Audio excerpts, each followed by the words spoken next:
Et donc la suite, les éléments du patrimoine exonéré. Donc nous, on vient de voir comment on évalue l'actif, enfin l'actif du patrimoine. On va voir quels sont les éléments qu'il faut enlever à cela. Enfin, en tout cas, les parties qui sont exonérées, plutôt. Donc, les éléments du patrimoine exonéré. Les principales exonérations en matière de base d'IFI sont les suivantes. Donc, les immeubles détenus directement affectés à l'activité professionnelle du contribuable, on l'a déjà dit en haut. Donc, attention à ne pas se faire piéger entre les biens immobiliers personnels et les biens immobiliers professionnels. Ensuite, dans la valeur des titres détenus dans une société opérationnelle exonérée d'IFI, si les immeubles affectés sont activés à l'activité opérationnelle, donc ça on l'a bien vu, hein, nous tout à l'heure on a bien calculé que la partie des immeubles qui étaient des immeubles de rapport ou des immeubles non affectés à l'activité opérationnelle. Et lorsque le contribuable possède des participations inférieures à 10%, on calcule rien, on ne cherche pas à calculer l'IFI sur ça. Voilà. Donc, sont considérés comme biens professionnels, donc non inclus dans le patrimoine imposable à l'IFI, sous certaines conditions, les biens suivants. Donc maintenant, on va se poser la question de c'est quoi un bien professionnel, et du coup, qui sera exclu de l'IFI. Donc, pour les entrepreneurs individuels, les biens utilisés dans le cadre d'une activité professionnelle relevant des BIC, BNC ou BA sont exonérés d'IFI. Donc, bref, les biens utilisés dans le cadre d'une activité professionnelle pour un entrepreneur individuel, c'est exonéré de l'IFI. Les parts de société qui relèvent de l'IR. Donc, l'associé détenteur de ces parts doit y exercer son activité professionnelle principale. Donc, si vous possédez des parts d'une société qui est soumise à l'IR et que c'est votre activité principale, que vous y exercez votre activité principale, ça aussi on avait vu cette notion lors du premier chapitre sur les BIC, alors dans ce cas-là, ces biens sont considérés comme professionnels et donc exonérés de l'IFI. Par contre, si vous possédez des parts de société qui sont soumises à l'IR, mais que vous n'y exercez pas votre activité principale, et bien dans ce cas-là, on considère que ce n'est pas des biens professionnels et que donc on peut calculer l'IFI dessus.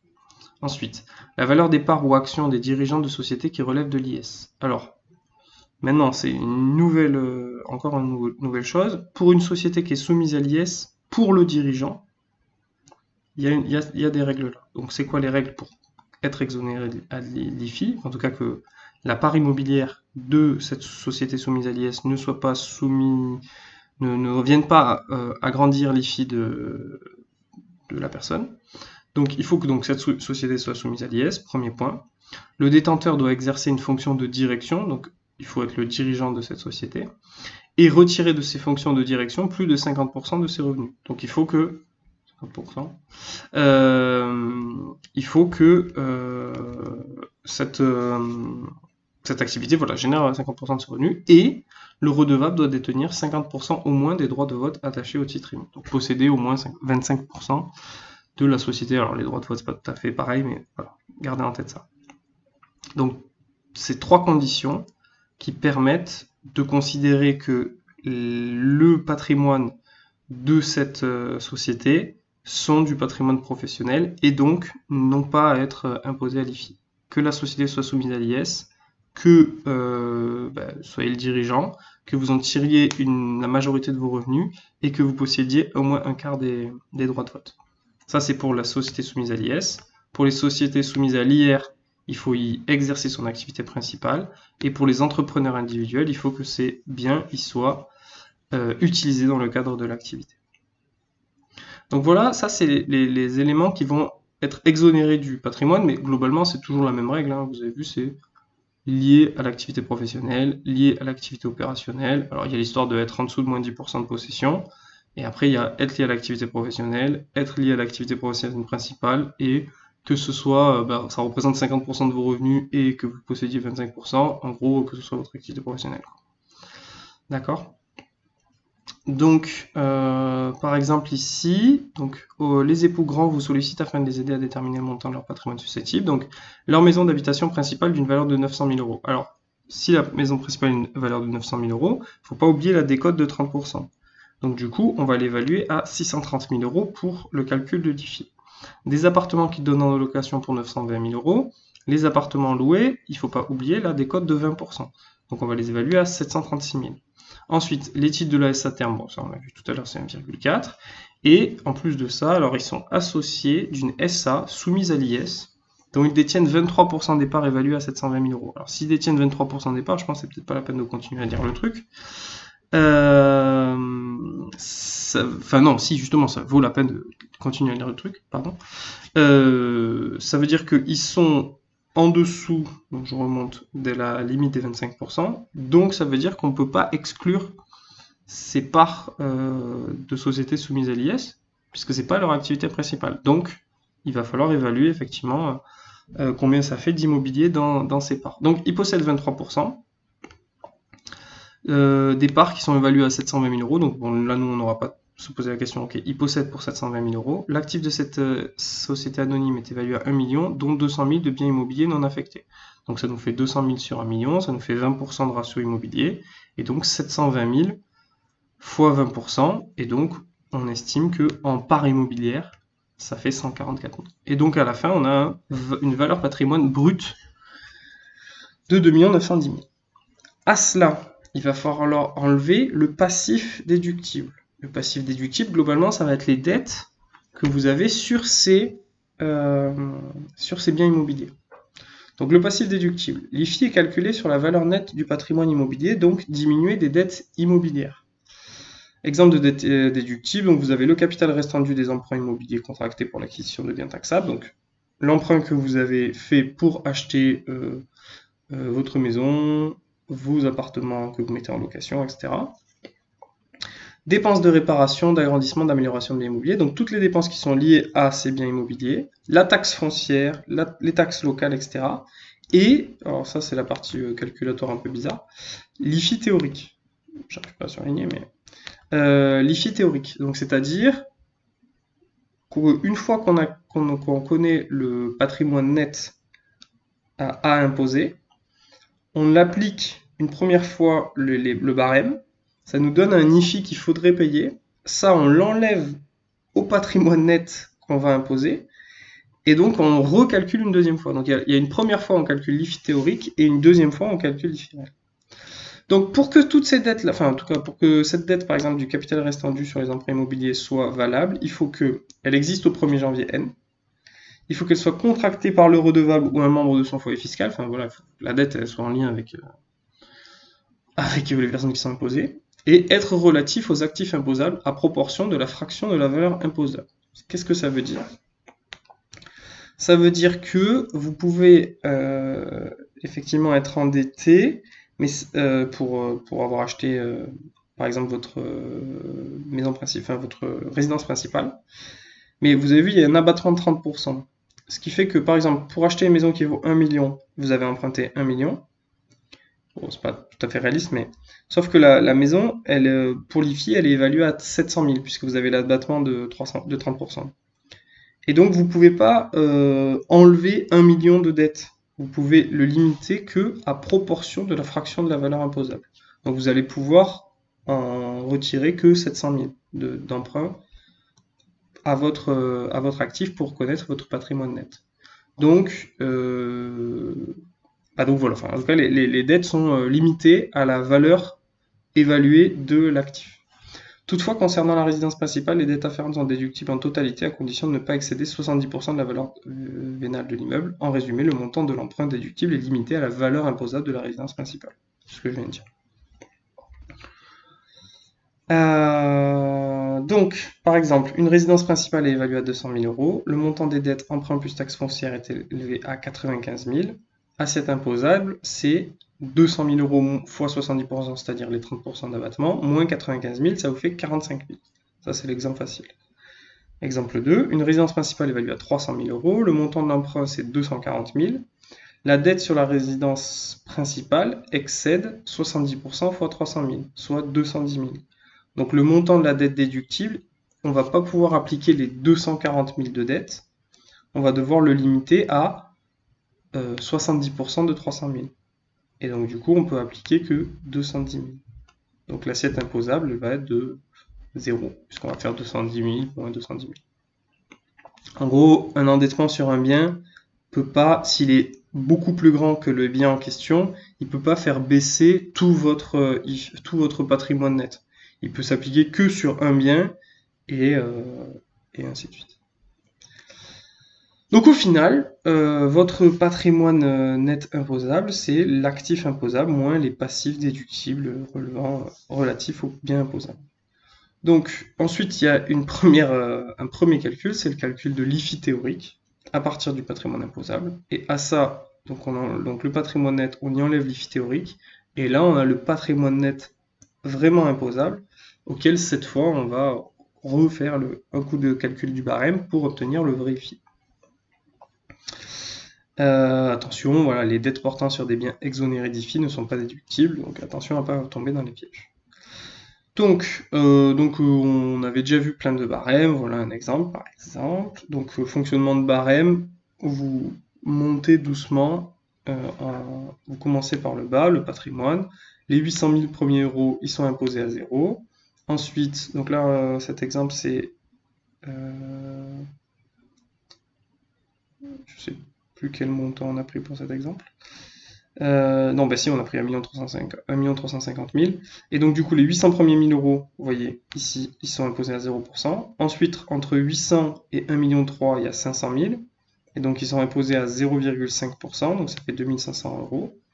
Et ensuite, bah, les derniers 50 000 euros, parce que j'avais dit qu'on allait jusqu'à 1 350 000, donc entre 1 300 000 et 1 350 000, à fois 0,70%, ça vous fait 350 d'IFI.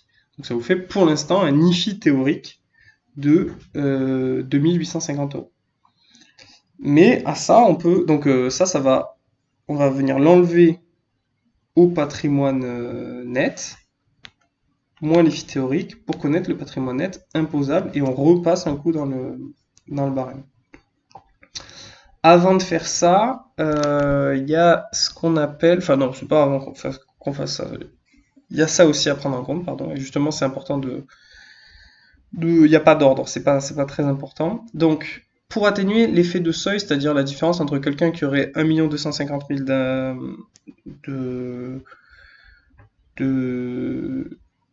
de patrimoine et quelqu'un qui aurait 1 350 000, ils ont que 100 000 d'écart et pourtant il y en a un qui paye l'impôt, l'autre qui ne le paye pas. Donc du coup, il y a un mécanisme d'atténuation de ce seuil. Donc pour atténuer cet effet de seuil, un système de décote a été instauré pour lisser l'entrée dans l'imposition des contribuables dont le patrimoine taxable est compris entre 1,3 et 1,4. Donc ceux qui sont au tout début de la nécessité d'être taxés. Le montant de l'impôt est alors réduit d'une somme égale à 17 500 moins 1,25% du patrimoine. Donc attention, c'est le patrimoine net taxable. Alors du coup, je retire ce que j'ai dit. Non, c'est le premier. Le premier, c'est le premier. Donc d'abord, on fait les actifs moins les passifs. On obtient le patrimoine net taxable. Et avec ça, on calcule la décote. Donc 17 500 moins 1,25% du patrimoine. Donc par exemple, vous voyez que pour quelqu'un qui a un patrimoine de 1 350 000, ça vous donne, s'il n'y a pas la décote, ça vous fait 1 300 000, enfin bref, le calcul qu'on vient de faire, donc 2 850 euros d'IFI. Et par contre, la décote, ça va donner 17 500 moins 1,25 fois 1 350 000, c'est-à-dire 625 euros. Et ça, c'est la décote. Et donc, du coup, le montant de l'IFI dû, c'est 2850 moins la décote, 625, et donc ça vous fait un impôt 2225. Ce qui permet de lisser, ça soit un peu moins violent pour ceux qui sont juste à la limite du patrimoine imposable. Petit exemple sur le calcul de l'IFI. Les époux Brun ont un patrimoine brut privé imposable de 2 910 000. Monsieur Grand dirige une entreprise individuelle dont l'actif s'élève à 900 000. Il doit encore 300 000 sur un emprunt qu'il avait contracté pour l'acquisition de son entreprise. Calculer l'IFI théorique puis l'IFI net. Donc, déjà, ce qu'il vient de nous dire, c'est pas très intéressant, puisque c'était son activité professionnelle, son endettement professionnel. Donc, ça ne va pas impacter notre histoire de patrimoine personnel. Donc les dettes portant sur des biens exonérés d'IFI, entreprises individuelles ne détenant pas de biens immobiliers, ne sont pas déductibles. Donc maintenant, on calcule l'IFI théorique. Donc encore une fois, on passe dans les barèmes. Les 800 000 premiers, ils sont à 0. Les 500 suivants, entre 800 et 1,3 million, ils sont à 0,5%.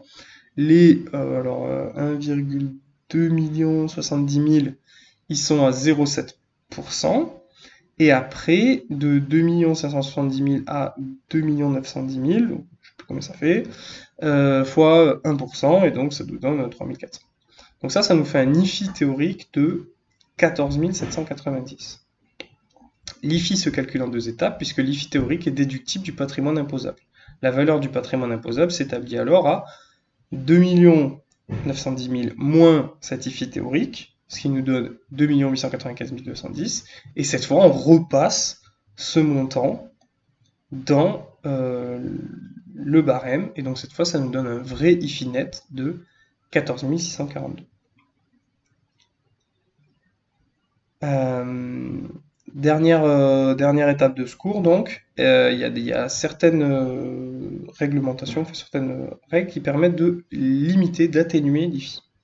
Donc, première façon de limiter son IFI, c'est un petit peu d'optimisation fiscale, quoi, en faisant des dons à des associations ou reconnues d'utilité publique, etc. Donc, une réduction d'IFI de 75%, plafonnée à 50 000 euros, est applicable sur les dons en numéraire réalisés au profit de les établissements de recherche d'enseignement supérieur, les associations reconnues d'utilité publique et les entreprises d'insertion. Donc si vous faites un don à ce type d'organisation, vous pouvez déduire 75% du don sur votre IFI et maximum vous pouvez déduire 50 000 euros. Et donc, par contre, ces dons ne peuvent pas ouvrir droit à un autre avantage fiscal comme la réduction d'IR. Donc, soit vous l'appliquez sur l'IR, soit vous l'appliquez sur l'IFI, ou sinon vous faites beaucoup de dons pour l'IR, beaucoup de dons pour l'IFI, etc. Donc voilà, si vous donnez 100 euros à une association reconnue d'utilité publique, il y en a 75, vous pouvez baisser votre impôt de 75 euros d'IFI, donc en gros c'est comme si vous avez fait un don que de 25 euros. Et ce don, donc du coup, et en tout cas cette limitation de votre IFI est plafonnée à 50 000 euros. Donc ça c'est la réduction de l'IFI au titre des dons. Ensuite il y a un deuxième système, c'est ce qu'on appelle le plafonnement de l'IFI. Et celui-là il est lié, alors c'est un cas particulier, c'est-à-dire les personnes qui vont avoir un très gros patrimoine, mais un faible revenu. Alors faible, faut voir, mais voilà, l'idée c'est si quelqu'un a un gros patrimoine immobilier, que ce patrimoine immobilier il est taxé par l'IFI et que ça lui prend beaucoup de son revenu puisqu'elle a un faible revenu, la personne, alors on peut limiter l'IFI pour pas, enfin bref, pour pas étrangler la personne. Donc les redevables de l'IFI sont susceptibles de bénéficier du plafonnement de leur IFI. Le système du plafonnement permet aux redevables de l'IFI de ne pas consacrer plus de 75% de leurs revenus au paiement de leur impôt. Alors impôt, c'est-à-dire IR plus prélèvements sociaux plus IFI. Si ce pourcentage est dépassé, l'IFI sera alors réduit de l'excédent constaté. Alors, précision, parce que la règle n'était pas ultra claire. Le plafonnement de l'IFI permet ainsi de limiter la somme de cet impôt et des impôts sur les revenus de l'année précédente à 75% de ses revenus. Si ce pourcentage est dépassé, l'excédent constaté vient en diminution de l'IFI. Donc si vous avez plus d'impôts que de revenus, vous pouvez baisser l'IFI. Cet excédent n'est ni imputable sur d'autres impositions, ni restituable. Donc, en gros, vous pouvez faire baisser votre IFI même jusqu'à ce qu'il arrive à 0, mais vous ne pouvez pas aller faire baisser l'IR, ou vous ne pouvez pas demander à qu'on vous rende la part de réduction que vous n'avez pas pu faire. On va essayer de voir s'il y a un exemple. On peut réduire l'IFI à 0, mais pas moins, et pas appliquer la diminution à l'IRR ou aux prélèvements sociaux. Donc, si vous avez... alors je vais dire des chiffres en classe, mais voilà, vous avez 10 000 d'IR, 2 000 de IFI, et que ça dépasse de 75% votre revenu, vous pouvez faire baisser vos impôts pour que ça n'atteigne que un maximum de 75% de vos revenus. Mais par contre, cette baisse, vous pouvez l'appliquer que à l'IFI Et si il y a genre 2500 de baisse, et ben vous enlevez les 2000 d'IFI, mais les 500 de baisse que vous aimeriez appliquer, vous pouvez pas les appliquer ni à l'IR, ni qu'on vous rende 500 euros. Tant pis, vous n'avez pas assez d'IFI pour le faire baisser. Dommage. Donc, un couple a perçu 60 000 euros de salaire. L'IR correspondant s'élève à 5 000. Le patrimoine taxable à l'IFI de ce couple engendre une IFI de 95 000 euros. Alors, ça fait un très gros patrimoine, à 95 000 euros, j'imagine, d'IFI. Je ne vais pas le reconstituer, mais on peut imaginer que c'est un très gros patrimoine et que 60 000 euros de salaire à deux, c'est pas tant. Donc, c'est un peu ça l'idée. Démarche de calcul du plafonnement de l'IFI. Donc, vous regardez le total des impôts. Donc, le total des impôts, ici, c'est 5 000 d'IR et 95 000 d'IFI. Ça vous fait 100 000 euros d'impôts. Ici, leur revenu, c'est 60 000 euros. Donc, 75% de 60 000 euros, ça nous donne 45 000 euros. Donc ça, c'est le plafonnement des impôts que ce couple devrait payer. Donc, sur 100 000 d'impôts, on a plafonné leur impôt à 45 000, ce qui fait qu'ils ont un trop d'impôts de 55 000. Et donc, ce trop d'impôts de 55 000, on va l'appliquer sur l'IFI, que sur l'IFI. Et donc, on va faire baisser l'IFI de 95 000 euros, ce qui vous donne plus que 40 000 euros d'IFI à payer. Mais donc, ce que je veux rappeler sur ce que j'ai dit là, si par exemple l'excédent avait été de 110 000, alors il faut voir, je suis pas exactement sûr que ce soit faisable, ça doit être un cas très très très particulier. Mais donc s'il avait été de 110 000 par exemple, cet excédent, on aurait fait baisser l'IFI de 95 000, mais on n'aurait pas encore fait baisser l'IR. On aurait laissé l'IR. L'IR, il est intouchable. Et d'ailleurs, il n'y a pas besoin de 70 000. Là, par exemple, si ça avait été 98 000 d'excédent, on aurait fait baisser l'IFI de 95 000, mais les 3 000, on ne les applique pas, ni à l'IR, ni on se les fait rembourser. Voilà. Et dernier petit point, mais bon, voilà, c'est des tout petits trucs qu'il vous faut retenir. L'IFI, donc, il est déclaré sur la même déclaration que l'impôt sur le revenu, la 2042. Et sur une feuille annexe, en fait, vous listez la composition de votre patrimoine et leur valorisation. C'est une valorisation que vous faites vous-même, mais donc, comme toute déclaration déclarative, hein, les impôts sont déclaratifs en France, mais en cas de contrôle fiscal, ben, on va vous demander de justifier vos valorisations de vos immeubles, notamment non professionnels, et donc si jamais il y a un écart, ben, vous pourriez subir un contrôle fiscal enfin en tout cas un correctif sur l'IFI. Voilà pour l'IFI.